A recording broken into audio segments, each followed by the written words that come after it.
And so when we find these different roles and opportunities, it's gonna continue to grow. I will say this: those of you, some of you guys are part of forbearance, and some of you guys were on the call last Saturday. You probably could attest to this. I think we had amazing response for courses and portals. I shared that with the Silveris community so that they could use courses and portals as a way to build their business. And there were people already in it that want to get courses and portals for themselves. It was great. So there's clearly a huge opportunity there for the courses and portal concept. And one of the things that we're going to start testing out, I mentioned to you guys, is having the downloading residents do outbound marketing for courses and portals. I want to be careful not to say, I don't want them to have to sell. Remember, we've got the video. I just want them to do outbound marketing, connect businesses and organizations in with the free training, help them understand what courses and portals are, and that's going to help create the income to fill a lot of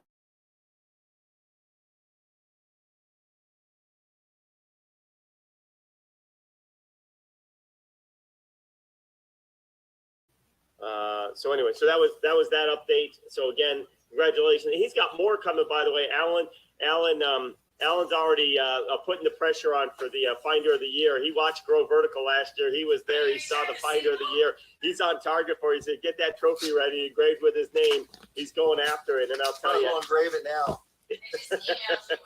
So I love that. I love a bit of friendly competition. Greg Mick called me today. He is so happy. Oh my God, like he couldn't even have asked for better. Like he's like, I couldn't imagine that. Because what, if you really think about the timing and all, this is like a divine appointment, because if we'd have caught him a day or two later, it'd have created a lot of more headache for you just to get to the home, because he was gone so fast back to Colombia. So yeah, he's so happy right now. Yeah, let me add context to that. We got on the call with Greg on, was it Wednesday or Thursday? Was it Thursday? Thursday. And Friday he was leaving. I did an early call for me. I agreed to do an 8 a.m. Pacific time call, which for me is early. I go to bed at 1, 2, 3 a.m. So, 8 a.m. is not ideal. But he was traveling to go back to Colombia, so he had to leave the property, and he wasn't coming back. So it's like, okay, then we need to get the video tour done tomorrow. So he went there and he did the video tour, and we walked through the property, got it all on record so we could, plan out some of the whatever little tweaks we need to make. It's already furnished, which is what's great, right? The property has enough to put it up for the most part. We're going to make some tweaks and additions, definitely linens, and there's some other things, but it was already furnished, which makes us be able to work with people quicker and faster if their property is already furnished or they're willing to pay to get it furnished, right? So, but that was, Alan, to your point, absolutely. Like that timing was so important.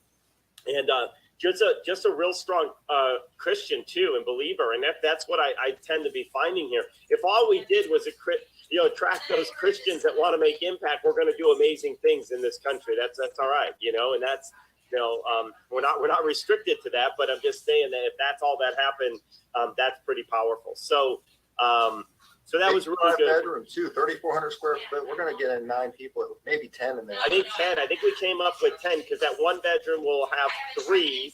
There's a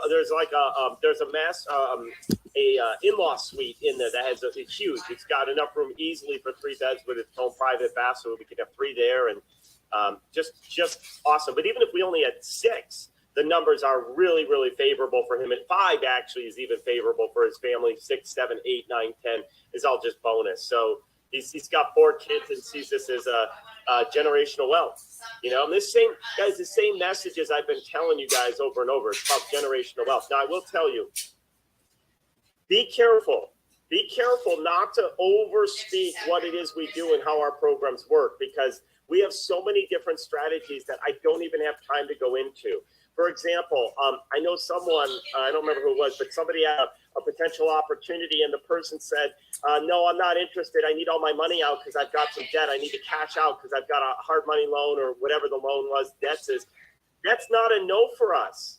Remember, we have revocable option contracts. If we still marketed and found a buyer, found residents, We may have other models where we can help them do some refinancing, put it into an LLC, pay off any debts that they have. So it may not be all their money out, but it's better than being stuck with a vacant property. So don't assume there's just one model. It's so important to get the facilitators that have been trained. I mean, some of these people have been training with me on a regular basis for over a year, right? And I'm probably don't even fully understand everything that I share on those, but know that there's more, right? That, hey, there's something along these lines and these creative things that we do and blah, blah, blah. So don't let your past experiences in real estate or lack of experience in real estate think that it's just the one thing that gets presented on these coaching calls. I just try not to overwhelm everybody. Remember, Joe did a great job a while back explaining, hey, remember he had a property out in Chicago, and he said, look, and they said, oh, we've done seller financing and all this stuff before. And he said, get on the phone with my partner. He's a creative genius. He's going to help you come up with some amazing strategies. And now they want to partner with us. They went from originally being like, no, we know. And Joe didn't even mention seller financing, but they just assumed, and, just, Joe, keep the doors open with people. Let them hear the bigger picture, because we tailor it and customize it given people's situations. So, all right. But Alan, that was awesome. And I think the point is, it's shots on goal. Now I'll tell you, Alan's had a couple really, really good shots. And at the very beginning, and sometimes you're going to get the people that you spend time on, then they disappear or they come under contract. If we had to want to do it right before they were about to sign that contract with us, they got an offer. And if it falls through, they're going to come right back. We know that because they want to partner on a bigger way with us. So that was awesome. Now they had 2 properties, so we're still working on the other one. But obviously, it's going to be about just education and sharing the models. So, all right. Anything else, Alan, you wanted to add on that with Greg? And I love the fact that he was so happy and you guys prayed together on the phone. That was awesome. I mean, just talks about the type of people that we're helping. Yeah, as far as that goes, no. But Vanessa connected me with someone in North Carolina who's already been in the space. They had 2 buildings, one house, 24 men, the other with 20 women. Older woman, she doesn't want to deal with it anymore. So that's what we're going to talk about next opportunity I get it with you. Yep. We're going to probably cover it off on this call, actually, after I go through some of the updates, if that works. We don't have an address yet. Oh, we don't have an address. All right. Well, then we'll circle back. Vanessa can get that. Yeah. 2 addresses. Well, what I want to do is I'll talk broadly with you. So I definitely want to cover that off before we leave today. So that was up. Reminder for anybody. Oh, and Barb, I saw your email. I didn't even get to respond to you. I just said I'm going to do it on this call. Barb had a couple great questions regarding Beyond Living, and here's what I was thinking of doing. I'm going to create like a Beyond Living 101 extra little session, and anybody that's want to focus and understand some of the things about Beyond Living, I'm going to ask that you guys email me any questions you have about Beyond Living. She already sent some, and then I'll cover those off as part of a special Beyond Living session. And I might do that if there's enough people that would. Well, let me ask this here: how many of you guys would like? Give me a high five. Wait, hang on. No, don't do that because I might get confused later. Give me put the letter BL, abbreviation, Beyond Living, in the chat box. If you would be interested in a Beyond Living kind of one-on-one. I'm not sorry, deep dive, like a Q&A. Like bring your questions, ask how this works, how that works, go through it. Because maybe I'll just do that as one of our coaching calls and make that the topic if there's enough people. And then it'll be saved and yeah, I love this. So what I'm going to ask people to do, it looks like almost everybody. If you have questions about Beyond Living, where, anything, where do we focus on it? What if I have this? How do I present to people? Email those to me. Everyone, here's my direct email. Hang on, let me put it in the chat box.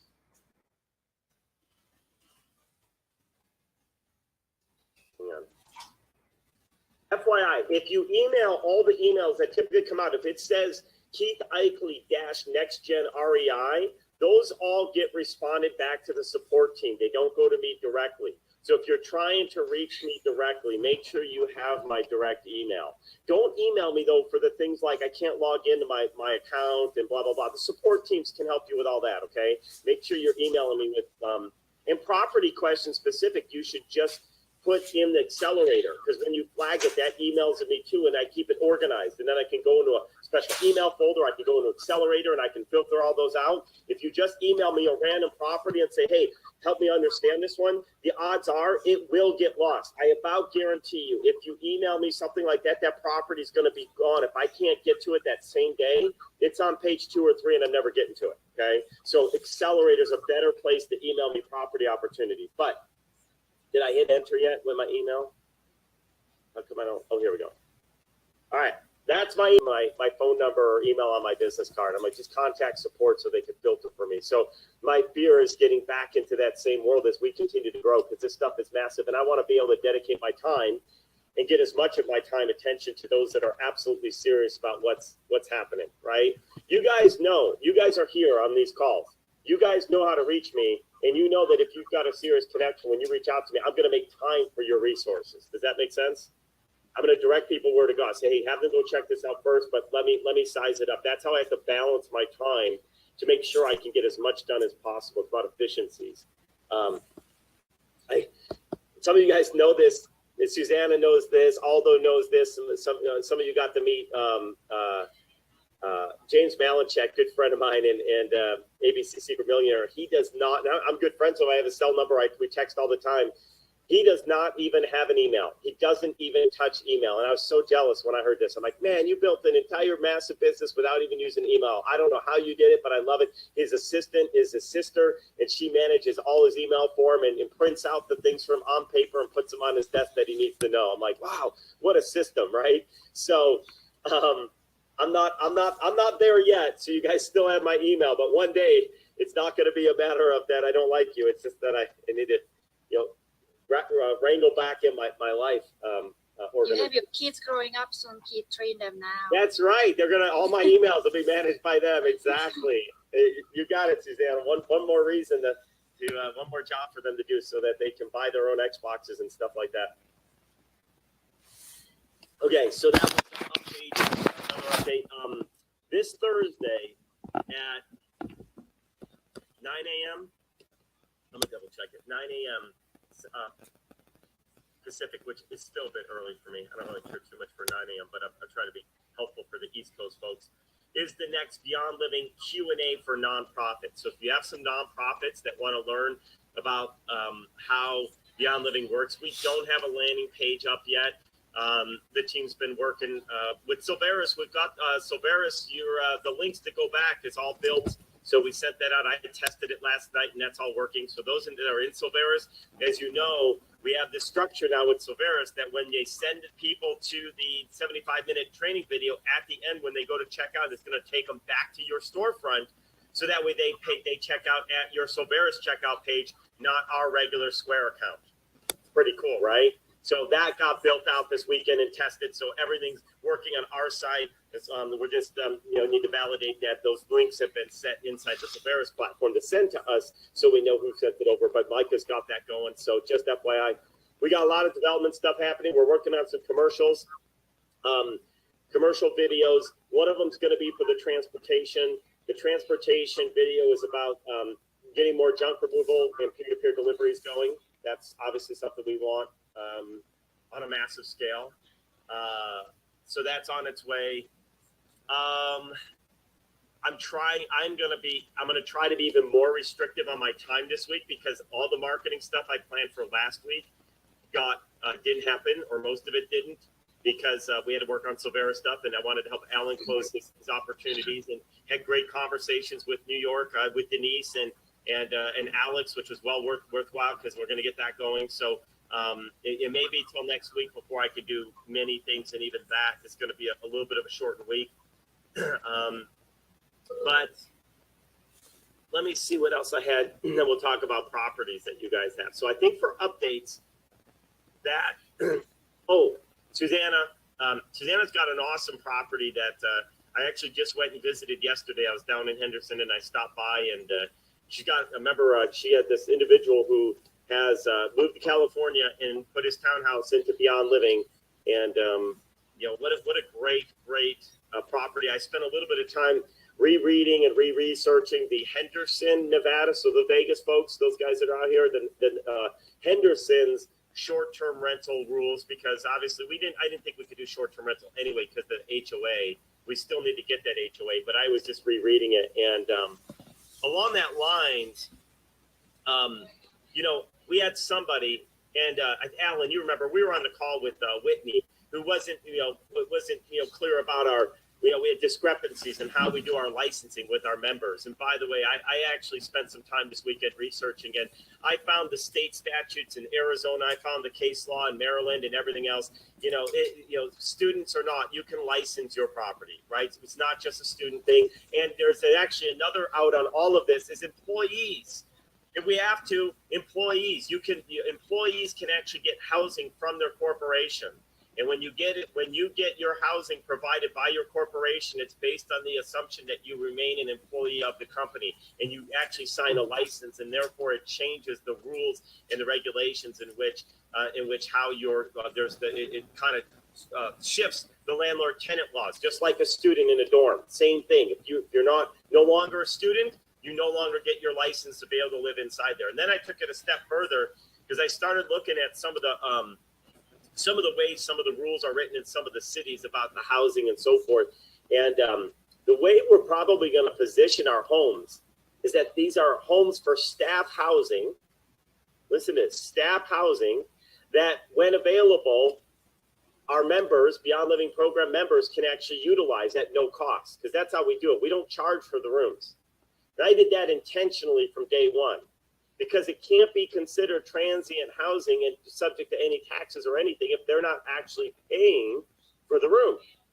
They're paying for the Beyond Living educational program and vocational training program. They're paying for the vocational training. That's what they're paying for.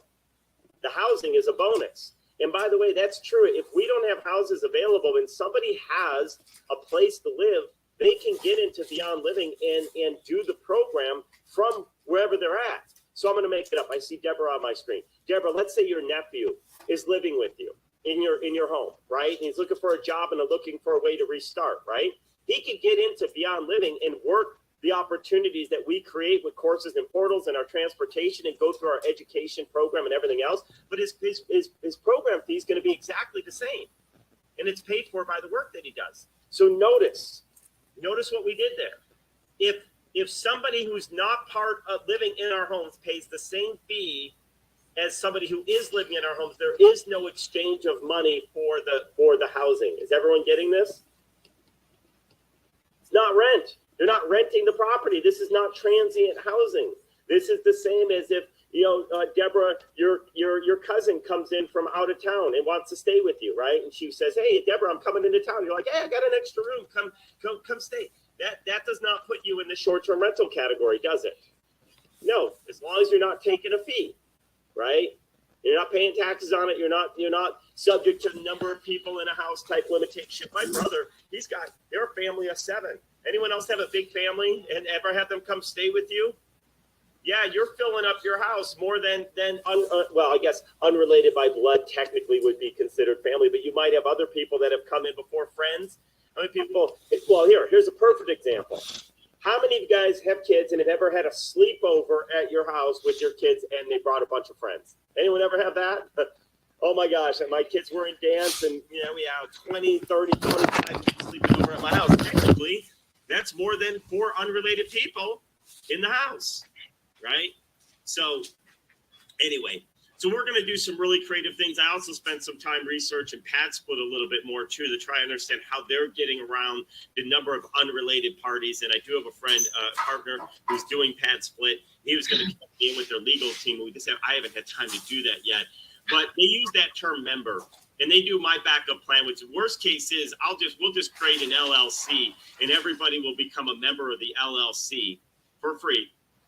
And they'll become a member of the LLC, and that LLC can rents the property, and therefore they're staying in a property that they're an owner of, that they have equitable interest in, right?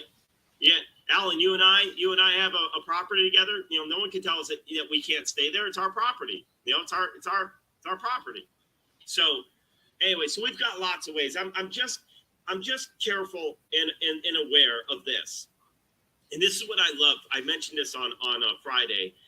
Denise, when we met with Alex, he was talking about, you guys all heard that ridiculous ordinance that the kids can't sleep in these youth centers anymore, and every other organization complied, but Alex refused to. I'm not following the ordinance, right? And the ordinance makes no sense from a humanity standpoint, right? It makes no sense. The reality is, people, if they don't agree for whatever silly reason, they're going to try to find a way to have you not do what you're doing. Right? Whether it's short-term rental, whether it's helping the needy, whether it's whatever. If I have to become a church, I'll become a church. I looked that up this weekend too. I found there was one church that was fined $12,000 for letting homeless people sleep in their church. This is out in Maryland, I think it was. I saved that article.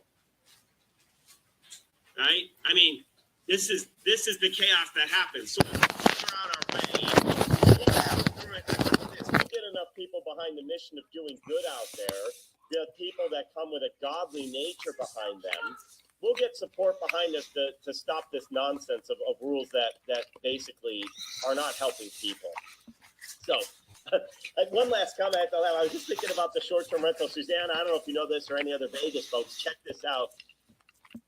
I didn't realize this when I first read the Henderson laws, although they made some updates again in February of this year, and then at the end of 2020, Still recording. I also did some updates. The last time I had seen those rules were probably pre-COVID, but I'm not 100% sure for the short-term rental laws in Henderson. But Henderson has that if they have a 24-hour hotline, and if somebody calls in on the hotline, and you don't respond and get it resolved within 30 minutes, you need to prove that you reached out to the guest within 30 minutes. And then you have to have your local on-site contact out to the property within another 30 minutes. So within 1 hour, you've got to resolve some type of compliance. And I'm thinking, okay, I get it. They want to try to protect the noise and everything else. But why does that noise problem only apply to short-term rentals? Why does not every landlord have to follow this same thing? So if you've got a neighbor that's blasting their music at 2 a.m., oh, there's no concern about that. But if it's a short-term rental, we've got to jump hoops and figure out a way to be there and respond within 30 minutes and be there, have it resolved within an hour latest. So I'm not against creating a good, healthy community, guys. Just to be clear, I'm not against it. But it needs to be even across the board, right? You got to apply the standards, make it a general standard, not just apply to short-term rentals. And then however people, what they do with their property, as long as they're within the bounds of keep creating it, then that's fair. So the reason I bring that up is I want the same thing for Beyond Living, right? Let's not make this about how many people are in the home or whatever. Let's make sure that we're providing a good experience for the community and we're not bringing down a community, right? That's what it's about. I'm all for that. So anyway, those were my, well, just as a side note, I'm surprised I didn't get it. I have a photo. I don't know if I put it on my, I don't think I shared it to my computer. But this is pretty funny. You know, when you have a short-term rental, you guys will crack up on this. So Airbnb, talk about AI technology. Airbnb, we had someone that was trying to book one of our properties, and Airbnb kept denying them. They kept saying, no, not allowing it to happen. They wouldn't let them do it. We're like, well, maybe that's a good thing, right? Airbnb is, probably uncovered some things that they know. And so finally they disappeared for a little bit. And then the next thing you know, they end up booking, and they end up booking on Vrbo. Okay. So they book on Vrbo, which actually makes me even more nervous because on Vrbo, you don't get the coverage that you do with Airbnb. So this is Friday night. So all of a sudden, we have our Ring cameras, and we knew they were having a 30th birthday party, which we were actually okay with on Airbnb because we have the damage protection. So anyway, my screen is showing. Can you guys see this? This is Friday night. So Friday night, the night of the party. Yeah, look at that. If you guys can't tell exactly what that is a giant turntable PA sound system. And they kept asking the entire time, can we smoke in the house? No, you got to smoke outside. Okay. So then that disappeared. And then they said, can we smoke in the basement? No, you got to smoke outside. Okay. And then they came back a little bit later and said, hey, can we pay extra fee to smoke inside? And we said, no, you got to smoke outside. So anyway, it's about 8 o'clock, 8:30, maybe 7:30 Pacific time. No, it's already 8:30 their time. So 6:30 our time here Pacific, which is 8:30 p.m. Central time. There's not even a single car in the drive. We're like, oh, this is interesting. I thought the party's tonight. So then 9 o'clock comes, 10 o'clock comes. People don't even start arriving till 10 o'clock. And we had quiet hours, 10 a.m. to 8 a.m. They didn't even start the party till about 11 or 11:30 at night. And then, now we're up late here anyway all the time. And all of a sudden, we're watching the ring cameras. Nobody's going out to smoke. And so, we reached out and said, hey, just to make sure you guys know there's no smoking. And they said, oh, yeah, you know what? We got it. And then like a half hour later, 2 people came out for a minute and smoked. That was it. So my point is, this party continued till 6 a.m. 6 a.m. Now, luckily, you can't see it, but luckily next to us here is an open lot. So we really don't have any neighbors on that side, and the other neighbors here haven't complained. The vast neighbors back there, I've had people in this place that have complained on the neighbors behind us. I've had short-term rental guests complain because the neighbors behind have been partying until midnight, right? And they actually called the cops on them because it was so loud. Our home was at least contained inside the house because we couldn't hear it on the ring cameras outside. So they at least kept the noise into a manageable piece. But my point, by the way, they did smoke up the house with weed, and I want to thank Doug. Doug, and we had a whole crew of people out there yesterday and even still today getting it ready for the next guests that arrive in, I don't know, 2 hours, okay? We had someone, Doug was there like 5 hours. Cleaning person stayed overnight to continue working. They broke the glass. They broke the door.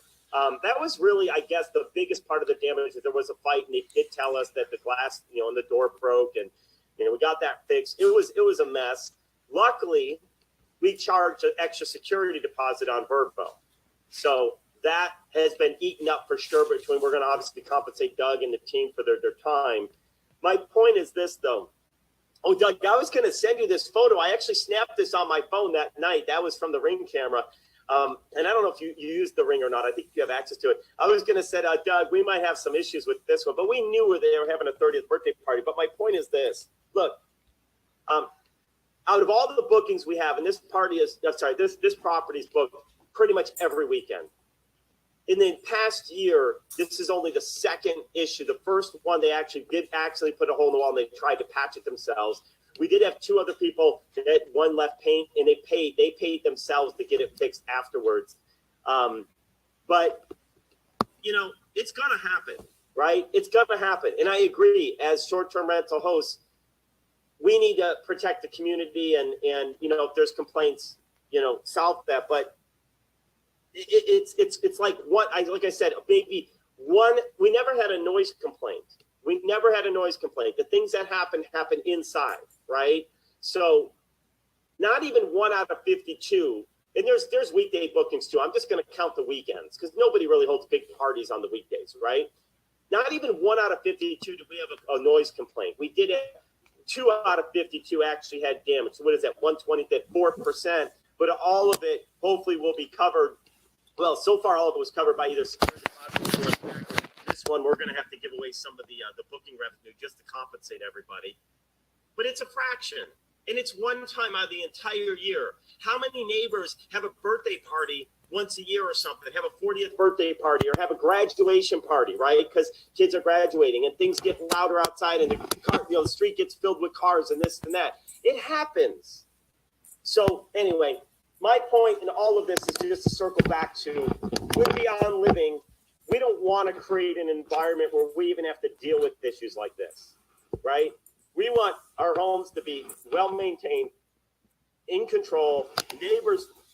They don't have to love us, but they don't hate us. They're not banning us without even knowing. Like they're basically stigmatizing and discriminating against all short-term rentals, right?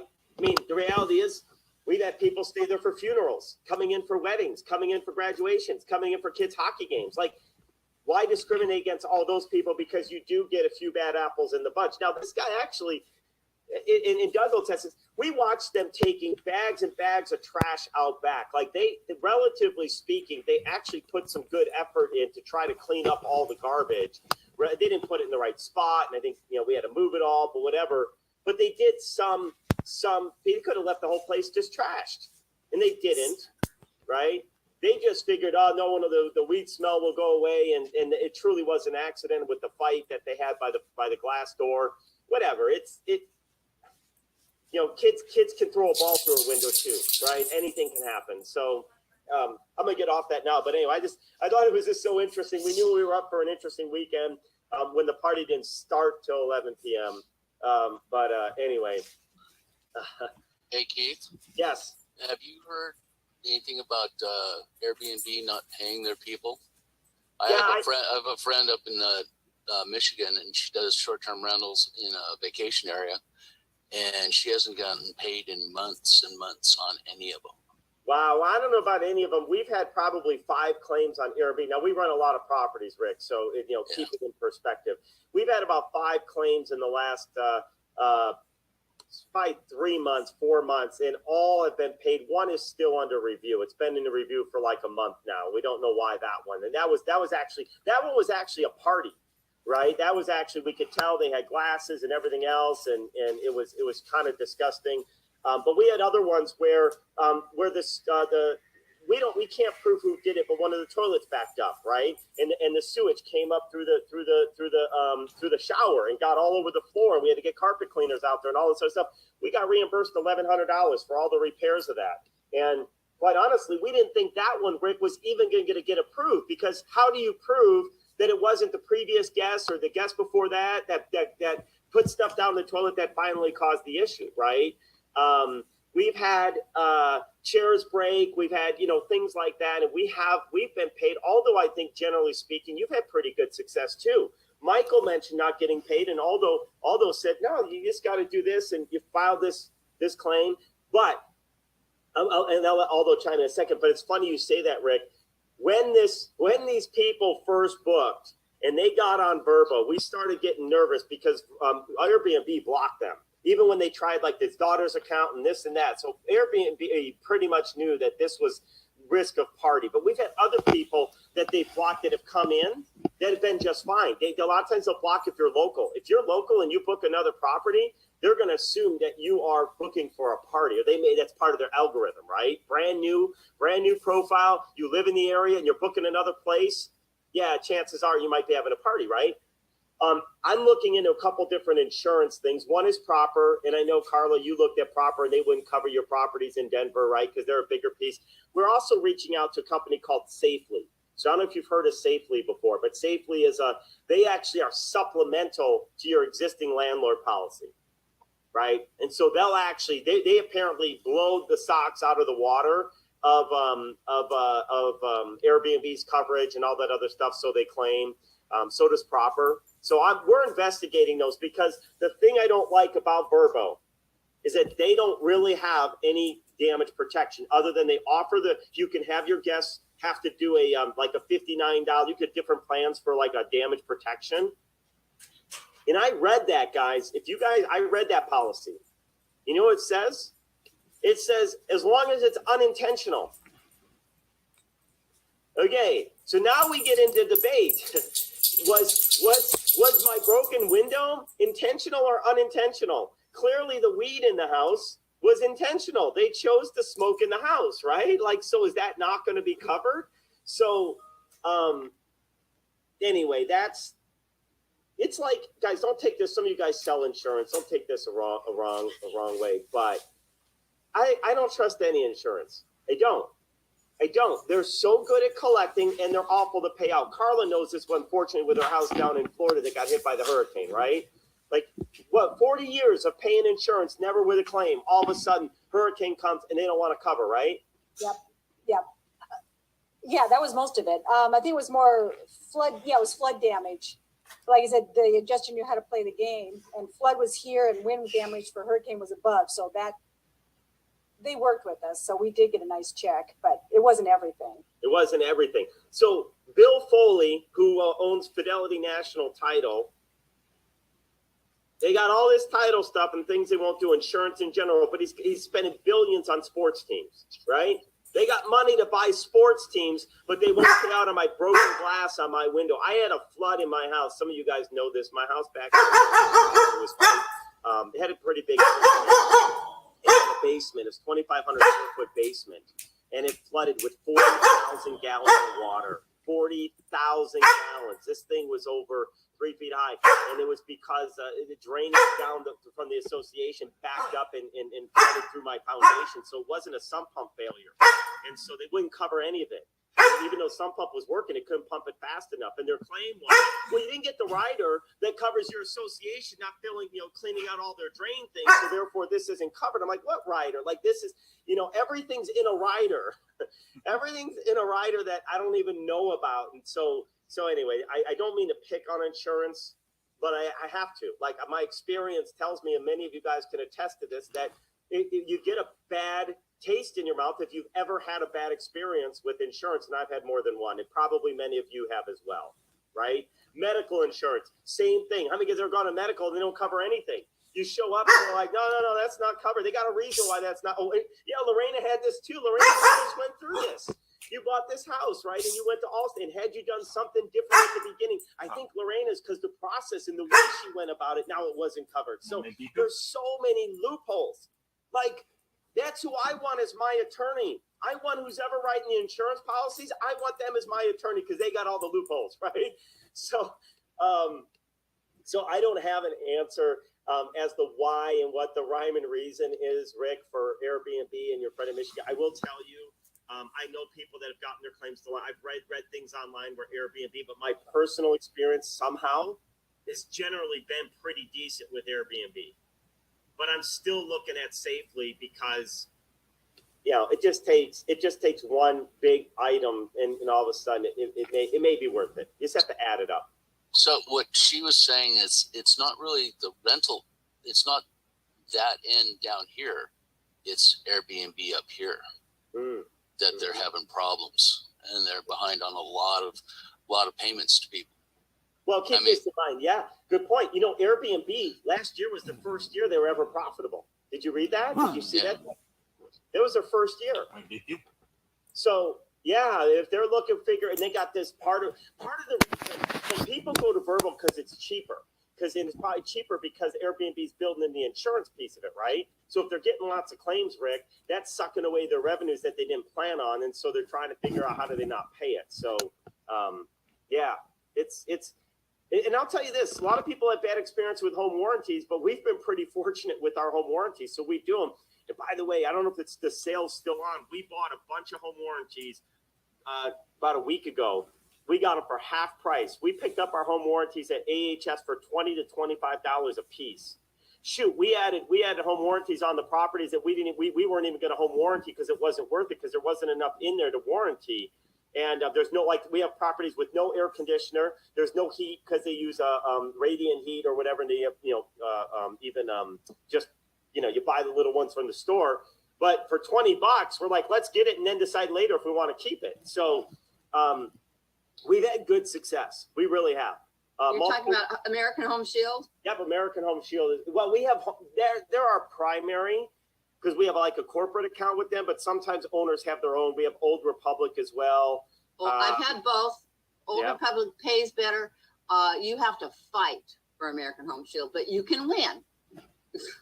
I haven't had to fight that much. It hasn't been our experience. I mean, we had multiple air conditioners last year. We had multiple refrigerators. We had hot water heaters, all of it replaced. There was one item that we recently had to do, and it was because something was missing, but it only cost me $190.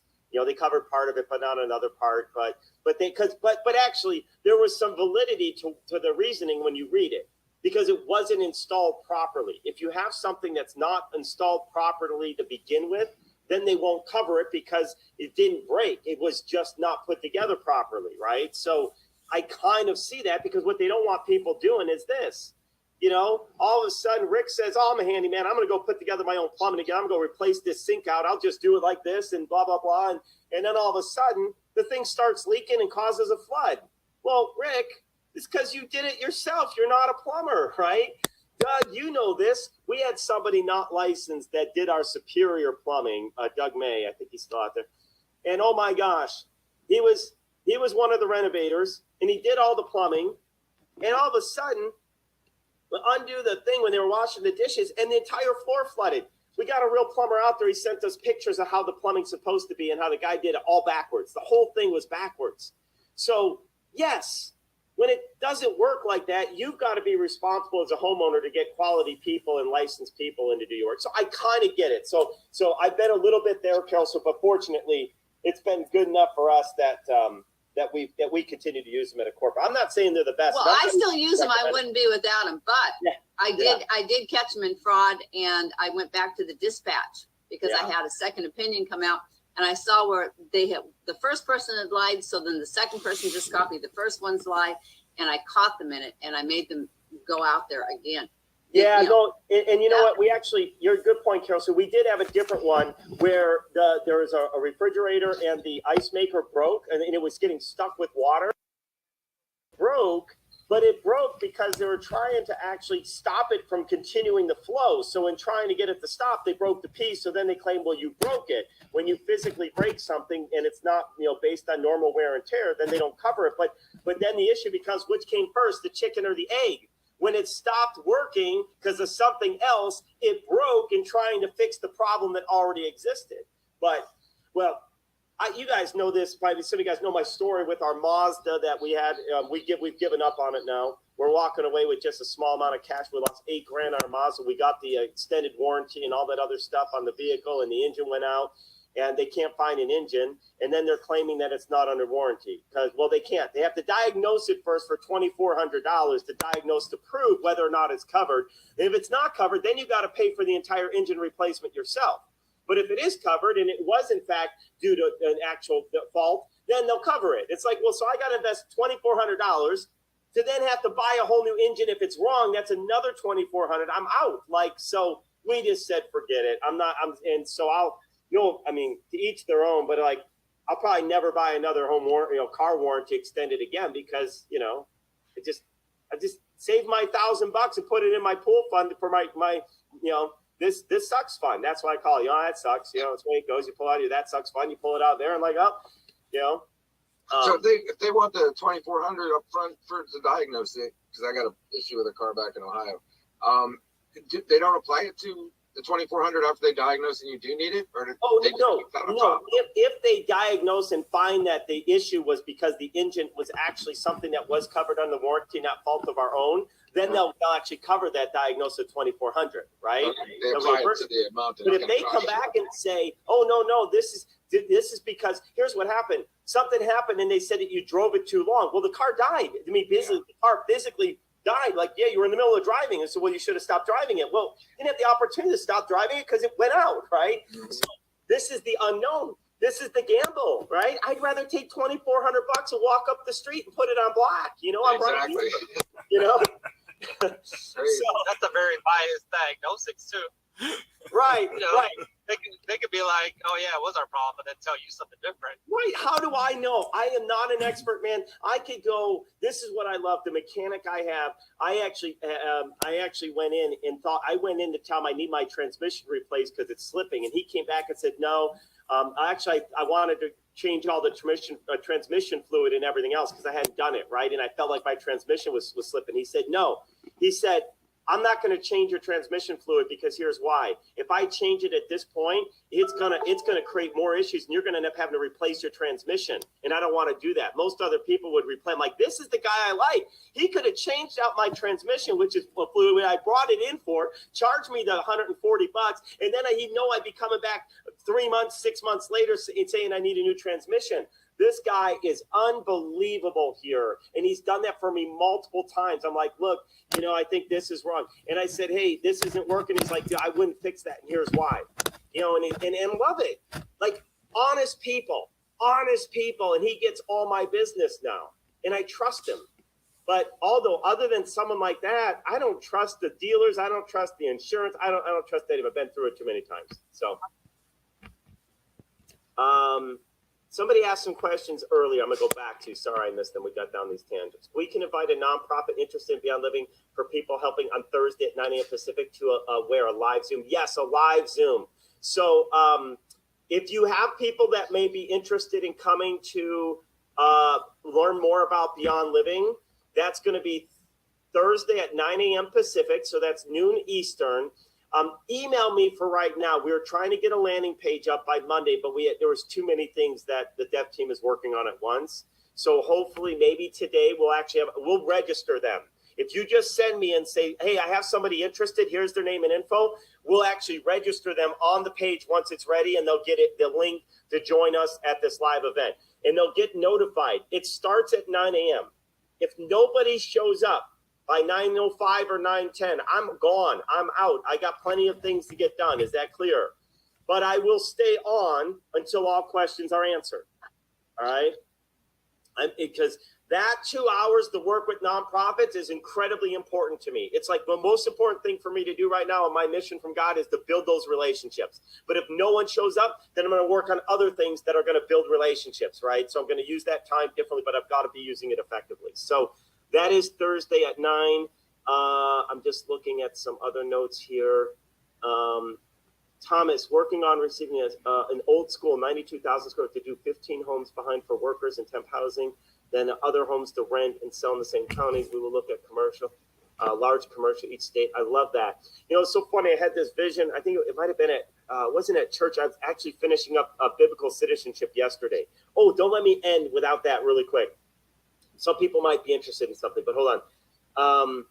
I had this vision of having these training centers and using schools and churches and so forth for our training for Beyond Living, so people could come in and learn. Because one of the things I want to have a backup for in every area is that people are not learning remotely. There's a difference on what becomes taxable or non-taxable with Nexus laws. I don't know if you guys are familiar with Nexus. Anyway, it's the way things are taxed. Education virtually can be considered tax versus physically. So if you have a physical option, like you don't pay tax on when you go to school at college, but now they're starting to tax if it's online pre-done education. They're starting to tax that based on each state. I got a whole chart of all the states. So anyway, so that's interesting. That was Deborah's. This is helpful to know the difference. Don't know what that was too. Carol Sue, my comment above is funny now, even meeting happens. Sounds like could do short-term housing in Myrtle Beach. That would be good. Is there a Beyond Living link to share with nonprofits? Michael, there's an entire Beyond Living quick share app. If you go to beyondliving.org, on the very top, there's a did you mean for Saturday, for Thursday? Is there a Beyond Living link for Thursday? If you meant specifically for Thursday, there's not yet. As soon as the landing page is up, we're going to put that into the quick share app for Beyond Living. So you could say, here's the nonprofit Q&A session. It'll be one of the, and we'll give everyone a notice that, hey, you can now share that. So for now, if you have a nonprofit interested, just email me their info or the team support at NextGen REI, and we'll get them registered. That's even better. Don't email me. It wasn't for that. It's to be able to send them information to get them. Oh, general information. Then I was right on when I first started. Quick, if you go to beyondliving.org, at the very top, there's a share button. Click on that, and you can download the Quick Share app right onto your phone, and it has all the different links to share with nonprofits. How do you send that via email? Oh, you want to send it via email? One of the best ways to send those links, if you wanted to, so they could be tracked to you, is first text yourself the link, and then just send them that link. Okay. The other way is there's a dashboard when you first get your activation for your Beyond Living affiliate share program. And that dashboard has all your URLs already laid out for you. All the things that you can share already have your unique URL. So actually in that initial email, it says, click here to go to your dashboard. And you could go right there. And then you don't even have to mess around with the Quick Share app. So how do I know if I have any credit? I have to get some kind of certification or something, you said? No. All you do is, hang on, I'm going to share my screen again. For anyone that hasn't seen this yet, this is really good and really important. If you just go to, if you go to Beyond Living, oh, hang on. beyondliving.org. You go to beyondliving.org, and the third link in right now, it's the third link. That may change, but there's a share link. When you click on share right here, you're going to be able to put your information in. Once you do this, this is going to send you an email that gives you a link to be able to open that Quick Share app on your phone and save it to your home screen. That email also contains the credentials to log into your affiliate dashboard, which gives you all of your URLs, shares how many people have opened it and clicked and all that other good stuff.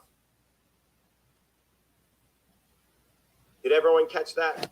Hopefully y'all figured that out or got that. If not, reach out to support and they're happy to help. Other questions? Oh, go ahead. I have a question, Keith, on Yes. on the link you're creating for this Thursday event. I assume it's gonna change every time you have the new one, right? When people click on it, and then when is the next one? And are you gonna put on that link what day are and what time, so people will know, or is it just day by day? It's going to, I preset the first 3 sessions.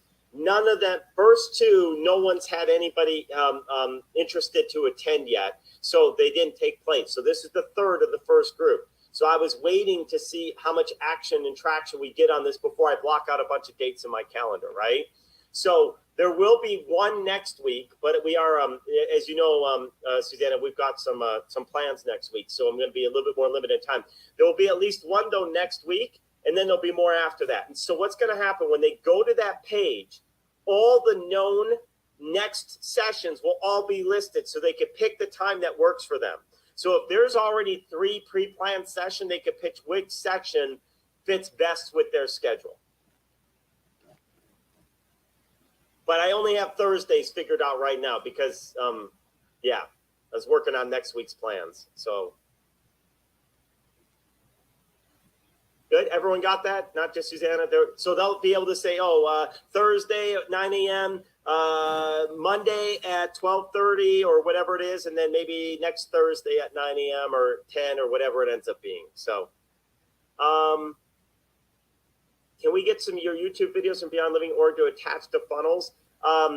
So the videos, you mean because, you can embed them right on your page from YouTube. That's one way to do it. If you're looking for the raw videos, maybe not, because I might want to change them. Let me think through that first. So let me understand what you're trying to do with your funnels. I just want to know where they're at, because if I need to update them, what I want to be careful of is that videos that are no longer applicable are out there on funnels that I don't know about, and then I can't control them. So I'd rather, for right now, you just embed. And if you didn't want to embed the YouTube, I could potentially get you the Vimeo version. So that way it's a little more, doesn't have all the YouTube around it. But the YouTube's good as well, because it has links to the other videos, so people could just get in a cycle and keep working. I like the YouTube. I'm just trying to think of different things that I could post. So when I post them and someone clicks on it, it's going to link to my funnel. Yeah. Not just for YouTube, for LinkedIn, for Facebook, for all the rest. When I start doing that, I've been doing a lot of that already. I just need more content to put out there. Yeah. Because so a lot of your YouTube stuff is great. It's phenomenal. So are you looking for more topics on Beyond Living, or those specific ones? Oh, yes. So Rick, we have more coming. That was my goal last week, and that's what I was saying. I tried to block off last week and this week to do a bunch of marketing to get you guys more stuff. For example, we've got a video specifically for organizations that work with substance recovery, right? So what do they do? And then we have another one coming out specifically for women of domestic violence, and all these different things, so that you'll be able to have a whole arsenal of different topics that you could utilize. So yes, as they come out, we'll make sure that you stay in tune with what's there. But what's nice is if they can all go to just one funnel. Well, we're working on that too, Rick. Actually, we're actually going to do, it's very similar. Actually, let me show you what we're going to be doing. Share my screen. Oh, is it still already sharing? Okay, hang on. We're going to do something similar in concept to this. If you look at NextGen, we're going to have a page that's not with this yellow. The colors will be different. I just want to show you concept, Rick. I've got a main video about how to get even more for your home guarantee. So we're going to have a main video. Here's what Beyond Living is all about. We're helping and working organizations, blah, blah, blah, right? And then we're going to have these sub videos. Are you in domestic violence? Are you a sober living house? Or you work with recoveries? Are you a church, nonprofit, blah, blah, blah? Here's how you could benefit. Is that kind of what you're describing? Yeah, exactly. Yep. And just so I can have different content out there constantly bombarding folks. Yep. And then they all could come back to one page, and then they can pick their selective things. Like this video is really short. It's only 2 minutes if you have a vacant property. So if that's who you are, this is the video that you watch that's very particular to you in where your mindset is. So this type of design or structure is something that we're going to be creating, but it may be still another couple weeks before that's available, Rick. Okay. But we're getting there. These original ones are still going to be on here, the ones that you have, or are you changing them up? No, the ones that we already have, I'm not changing those at the moment because they're good enough. They're MVP, which we talked about on Friday, right? They're minimum viable product. There's nothing wrong with the ones that are there as long as they're not completely off base in what we're doing. Our rates change or something like that, or we're no longer doing XYZ. We'll leave them because there's too much new stuff right now I still want to get out. So, yeah, the goal was to do one every week. That was my goal when I launched this. And I haven't done one in probably 6 weeks is my guess, just because we've had so much happening. You guys are keeping me too busy. That's a good thing. Was that helpful, Rick? Would that help? Is that if we had something like this, that's what you're looking for, right? Absolutely. Okay. And then also, go ahead. Also, can you get a script for this? Because I do a lot of videotaping myself. Oh, a script for which part? Any one of them, just for content. If you download those, there are script softwares you can utilize. They'll actually put them onto. That'll convert it into. I think I can use BigView. I'll put it on there or CapCut, one of the two. Yeah. I mean, I would add that to my team's plate, but it wouldn't get done for a while. So if you're looking for it sooner than later, it'd be faster if you just grab it and just have someone convert it. Okay. We do have software that we bought a long time ago that does it, but it still takes time for the team to download it, et cetera. And I want to get the page built is what I want them doing right now. Is getting more pages. Because while this is good to have a generic, and this will become kind of the one, if hey, here's all the ways we help. We're going to have very specific ones like we do for, again, kids aging out of foster care. Here's how we work with you. Here's some of the organizations. Here's why it's important. And that way they're all kind of grouped together. Cool. We lost a lot of people, so I might have to cover it again a little bit later. But I mentioned to folks I had just finished a biblical citizenship course, which was amazing, and I'm going to be bringing that to our network for those that want to help us get the country back. So it's a little bit off topic from real estate and more about the fact that we've completely lost God in the sense of the way our decision and our government's working and our people and the things that are happening in schools and so forth. And it was amazing. And the idea behind this is we've got to get people back understanding our Constitution and protecting our lives. And to me, this is important for my grandkids. This is, we are at risk. And Ronald Reagan, I think, said we're only one generation away from at any time from losing control of the country. Right. So we absolutely don't want that to happen. There's a course. It's totally free called Constitution Alive that one of our members, Howell, is actually putting on. And it's normally 10 weeks. He's going to condense that down to 6 weeks. So that way people don't have as much time in. And if anybody would be interested in something like that, I don't know if that one's going to be streamed yet or not. It's going to be here in Vegas. So if there's any Vegas folks that would like to learn that, let me know. I'll connect you in. But I do have a thought. This biblical citizenship was the most powerful class that I've taken in the longest time when it comes to understanding it, where we're at in our country and how to get it back. And I think it's going to be a great starting point for so many. If anybody has interest in learning that and going through, that was an 8-week class. It was worth every bit of my time going through it. It is amazing. I talked about maybe creating a Zoom version of that when he runs it again, so people could actually Zoom in. And my goal is I actually want to start bringing that into our Beyond Living homes. And I want to start getting this well spread throughout and having different people kind of creating their own little versions of this where they get people inside their home and share what's happening. What is our foundation on? I mean, it's just insanity to me how far we've gotten. And I've been ignorant. I'll be honest. I'll admit it. I've been ignorant. We're indoctrinated into ignorance in this country. That's how our school system has actually built us up. Like, it's no one's fault. Because that's the public school system. Yeah, actually, this is really funny. I think I got some Californians out there. I think, Sam, you're in California, if I'm not mistaken. One of the gentlemen that was in this last session, he actually ran and got on the school board. And even as the superintendent of the school board or commissioner, school board commissioner, he's out there saying that the school system is messed up. How crazy is that? Like, he got there because he's not afraid to share his true principles. And, so anyway, if anybody would have an interest in that, you just let me know, and we'll work to try and create something so you guys can plug into it. We're going to run it live in Vegas again, and we'll Zoom it so people could actually come in from anywhere around the country. And then the hope is we get people behind it.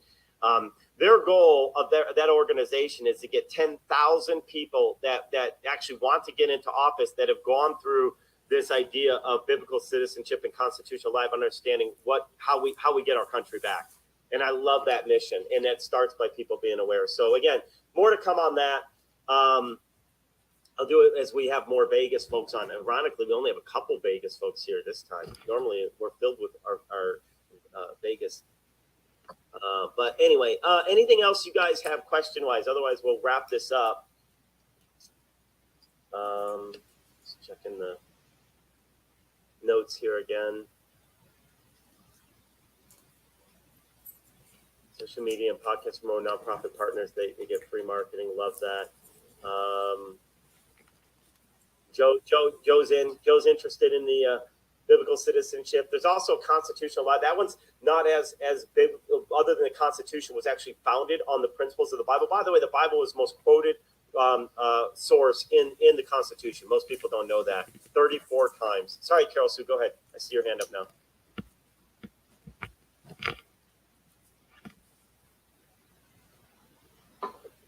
And then we're going to wrap up.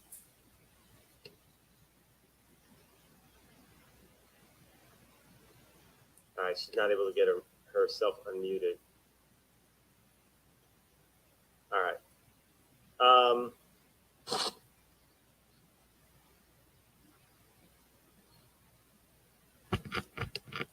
All right, I'm going to go ahead. We can't, obviously your audio is not working, Carol. So check your chat. Checking the chat for Carol Sue. How do we participate in Beyond Living for those coming out of human trafficking exclusively? Okay. We just met with True ID here in Vegas, which is an organization to fight human trafficking. We're trying to work with Judge Marley Parladay, who has a big passion for human trafficking. So the way we would do that is it's no different than our other avatars, in the sense that we would obviously try to probably put them into their own homes, because they come with a different kind of background and everything else. And so we would want to get enough qualified residents out in a given area with a home there. And then we would, basically just run the program. But what happens is we partner with existing organizations. So they're working on the mental trauma side of it, right? We're not trying to do that part of it. We're trying to provide more of the other advanced education, get them the jobs, get them the training, so that they have ways to start making money, in regular jobs, right? And that's what we want, and not be abused and all that other stuff. So that's the way we would do that, Carol. So is we would need to have enough to fill a home, and then we would do that. That's how that would work. So we'd want to build with a yes. So that would be great. Have a friend in Vegas, ex Super Bowl champ from there. He knows the No Foundation. Is that what it's called? The No Foundation.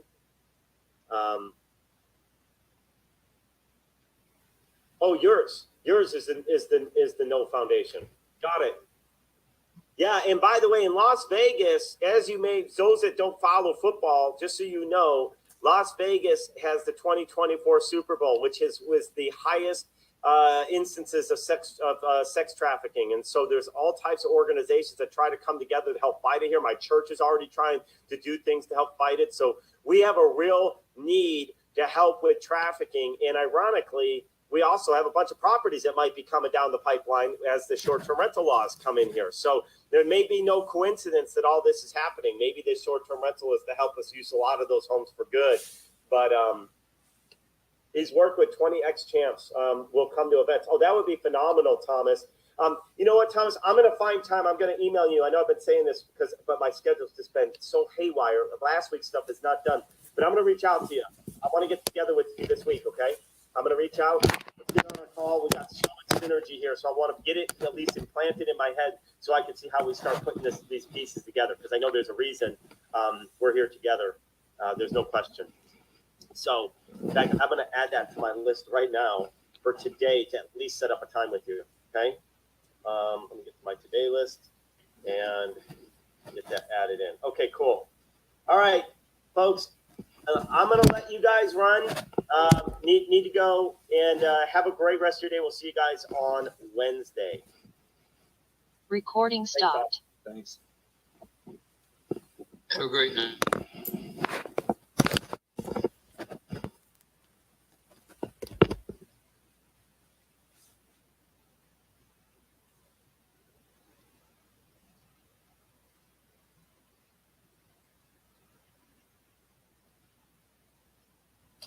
Hey, how are you? Just wanted to end this session live. Go to altrealtysale.com. If you're a realtor out there, if you have a listing that is not selling and your seller is interested in making money off of that property through Beyond Living and through using that house for a positive purpose and helping people that are victims of trafficking or aging out of foster care, things like that, let me know. I'll be happy to send you some links on our program and how it works. So, or reach out to me, 661-418 REAL, 661-418-7325. Make it a great day, and we will talk to you soon. Bye for now.